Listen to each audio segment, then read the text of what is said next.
hadir di sini terkait tindak lanjut laporan kita terhadap Ahmad Dhani, di mana sudah dilaporkan dan ini memberikan keterangan. Ada 2 saksi tadi kita hadirkan dan 1 saksi pelapor, artinya ada 3. Pemeriksaan memberikan keterangan terkait adanya dugaan tindak pidana pencemaran nama baik dan fitnah, tepatnya di pasal 310 dan 311, yang dimana peristiwa tersebut terjadi di podcastnya Denny Sumargo yang menyatakan psikolog gadungan. Ini kan mencederai keadilan menurut kita. Karena apa? Profesi, kalau kita melihat undang-undang kesehatan ya, bahwa psikolog itu adalah tenaga kesehatan, artinya mulia. Sama seperti saya yang berprofesi sebagai advokat, kalau dikatakan advokat ataupun profesi saya sebagai gadungan, ini kan menjadi suatu hal yang tidak kita inginkan, mencederai keadilan. Nah, oleh sebab itu, tadi penyidik pun menyampaikan akan memanggil segera mungkin Denny Sumargo sebagai host dalam kalau nggak salah dalam podcast tersebut. Nah itu teman-teman. Akan dijadikan saksi juga berarti ya? Iya, diminta keterangan nanti secepatnya oleh penyidik dari Polda. Bang, ini berarti tahap ini masih penyelidikan ya Bang? Iya, masih tahap penyelidikan. Mungkin tadi ada beberapa pertanyaan Bang dan soal tingkat 33. Iya, untuk saudara terlapor, saksi terlapor itu 30 lebih kurang. Kemudian untuk para saksi tadi 17 pertanyaan. Dimulai dari jam 9 pagi tadi ya, jam 10 ya sampai kini baru kelar. Apa udah ada melayangkan surat untuk Ahmad Dhani maupun Denny Sumargo sendiri dari pihak Polda mau pemanggilan setelah ini? Setelah ini. Silakan Balita mungkin coba sampaikan. Mungkin Balita gimana? Ini pemeriksaan. Pemeriksaan hari ini, itu kan udah pemeriksaan kedua kali nih kayak gimana Kak? Wasting time buat saya sebenarnya ya. Hal-hal kayak begini tuh sebenarnya, aduh, apalagi dilaporkan oleh pejabat publik, itu udah nggak benar sih sebenarnya gitu loh. Tapi untuk saya atas nama profesi, saya harus bisa membela diri saya dong, karena saya tidak mungkin profesi itu dianggap gadungan, karena saya menjalankan kuliah itu sampai S3 itu gak mudah gitu loh, ya kan, penuh perjuangan. Saya juga ada tes uji kelayakan, tes kompetensi dan sebagainya, itu pun tidak mudah saya dapatkan. Kalau saya dibilang gadungan begitu, itu sangat kurang ajar sih gitu. Untuk seorang yang pejabat publik ya mengatakan hal itu tuh kayak orang gak berpendidikan gitu. Harusnya kalau dia memang berpendidikan, ngakunya berpendidikan, tidak bisa dia mengatakan itu. Harusnya disaring dengan ucapannya. Balita artinya puluhan tahun sudah menjalani ini ya.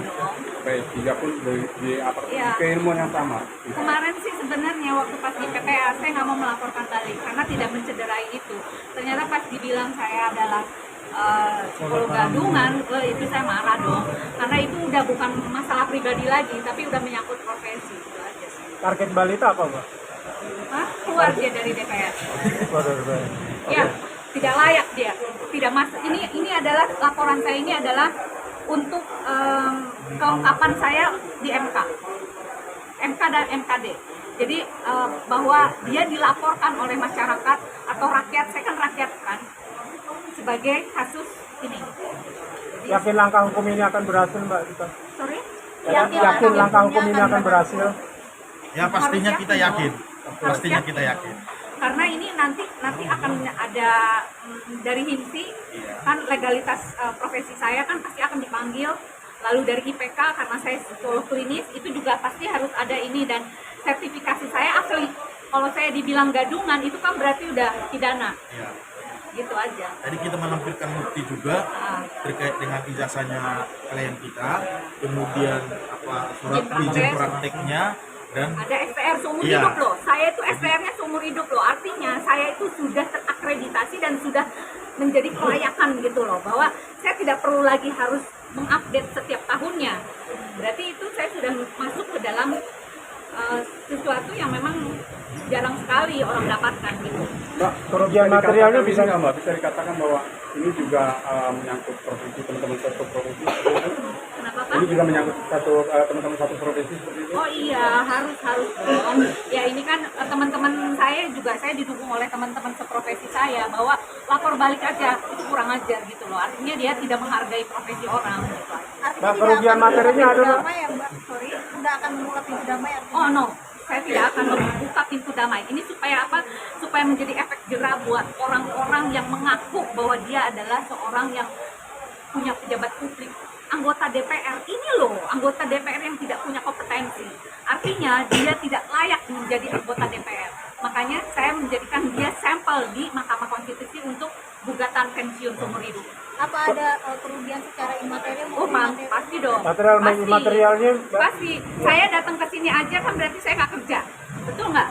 Dari pagi loh saya di sini. Artinya saya tidak ketemu sama pasien saya dan sebagainya. Itu aja udah uang. Bung, Tahu nggak? iya. Mengenai itu. Iya. Ya saya pun juga di stop sebagai konsultan karena saya menyangkut mengenai kasus hukum ya. Jadi perusahaan saya tidak mau ada karyawan yang ada hubungannya dengan kasus hukum. Oleh karena itu saya di stop oleh perusahaan saya, kan kurang asem. Itu merugikan saya loh. Gitu. Dan itu miliaran loh itu. Berarti teman-teman juga Iyalah. merasa kecewa juga ya, Kak? Kecewa pasti. Teman-teman yang satu reputasi Karena gitu. yang dihina itu kan bukan seperorangan, tapi profesinya. Profesi. Ya. Sama seperti kita advokat, satu orang aja dikatakan advokat, profesi advokat itu gandungan kan semua merasa itu kan, karena dinaungi oleh organisasi. Seperti yang tadi kan kalau kita kan banyak organisasi lain, itu begitu. Masalahnya gini ya, mereka itu nggak mau terlalu ribut. Saya yang mencegah, udah nggak usah ribut, biar saya mengatasi hal ini gitu loh. Bahwa mereka juga kepengen istilahnya yang demo lah ya. Demonya ya, lo kenapa profesi kita dianggap gadungan lah gitu, temen seprofesi saya kan kayak gitu. Sudah nggak usah ikut-ikutan, biarin saya yang menyelesaikan itu. Tapi tetap dukung saya, ya seperti itu lah. ada pesan balita buat Pak Ahmad Dhani sendiri? Kalau ngaku di pejabat publik, jangan anti kritik. Dia harus berani dikritik. Karena dia memang harus kritik. Karena dia memang pejabat publik, betul nggak? Gitu loh. Jangan sampai arogan, menunjukkan bahwa dia adalah orang yang punya kekuasaan, yang akhirnya mengintimidasi saya. Ini tuh bentuk intimidasi loh. Ini bentuk, betul nggak teman-teman bilang? Betul. Ya kan, ini bentuk intimidasi. Jadi apakah seorang pejabat publik mengintimidasi masyarakatnya? Dan di Undang-Undang MKD ada loh, pejabat publik tidak boleh melaporkan secara pidana terhadap rakyatnya. Coba kalian teman-teman perhatikan lagi deh di undang-undangnya. Itu aja sih. Bang, ini kan dari kualitas ini kan melaporkan juga ke tim sus ya, Bang. Mungkin ada sejauh mana Bang prosesnya? Sampai sekarang belum ada perkembangan ya, pemberitahuan dari pihak penyidiknya. Jadi kami belum mendapatkan informasi lebih lanjut. Mungkin kalau itu pasal apa yang dilaporkan ke tim sus mungkin Bang? Yang saya laporkan apa yang Yang dilaporkan. Dilaporkan. Balita laporkan. yang mana nih? Balita laporkan. Yang dikirim sus? Yang sekarang. Iya. Itu terkait dengan pencemaran nama baik sama terkait dengan fitnah, itu di pasal 310 sama 311 KUHP. Balita, Oke. tadi kan dikatakan bahwa mengalami kerugian menyebabkan miliaran. Ada kerugian untuk perdata? Kenapa? Perdata, Kak? Itu nanti akan kita pikirkan dulu. kita akan Kita pikirkan. lakukan segala Tapi yang upaya jelas hukum. kita masukkan dulu dia secara pidana ya. Iya. Udah cukup ya? Dulu, Mbak ya. Gimana? Oke, makasih Bang. Thank you, Kak. Pulang, Balita pulang udah ya? Selesai udah.